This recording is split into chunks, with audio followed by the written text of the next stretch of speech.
The holiday season brings joy to so many of us, but it can also bring grief.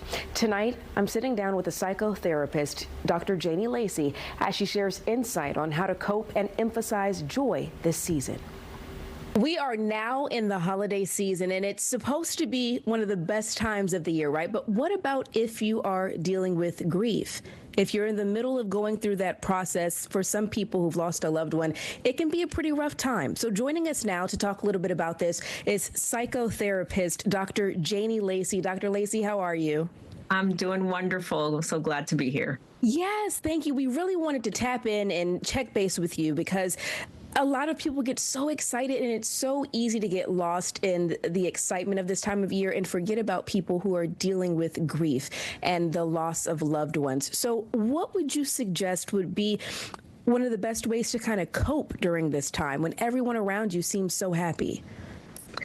As a licensed psychotherapist, one of the things I have to acknowledge is that when the holidays come, it can intensify grief in profound ways. And we see this because we also see a slight uptick after the holidays, because when we think about it, right, some people are going to be celebrating, and whether it's all the commercials or social media, but you can be the one that's aware of that empty chair at the dinner table and the traditions that you normally would have. Maybe it's big mama, maybe it's the uncle, that there's going to be some hollow without them there. So you will know, but a lot of times people find it challenging to be able to bring it up. But it's important that people understand that finding moments of joy doesn't dishonor your grief, right? You can miss the loved one, and then you can also experience happiness, and those feelings can coexist. Would you consider a health diagnosis grief? Can that be considered grief as well?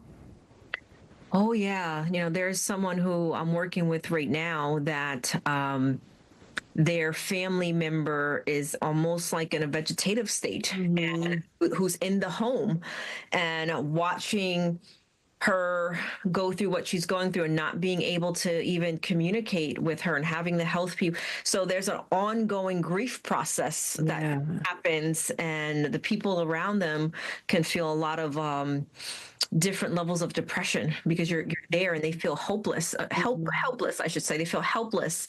So there's a lot of grief shows up in many different ways. It's not necessarily just the loss of a loved one. Right. It can come up in many different forms. It can be that certain types of things have happened around the holiday where that was a trauma in the past. Maybe it was a divorce. Maybe now this is the first year where you are seeing your kids not on the holiday because now they're going to be with the other parent. So grief can come in very specific ways. It doesn't have to just deal with the loss. It can be dealing with lots of transitions or losses in other ways, like a medical condition, like divorce, or, I recall one client losing their house and possessions during the holidays. So every time the holidays come, they're still grieving that period of time in their life. So respecting everyone's own individual process and their situation. It's not just necessarily losing a loved one, even though that's the go-to place when we think about loss during the holiday. Right. Dr. Lacy, always a pleasure. Such good information. Before I let you go, where can people find you online?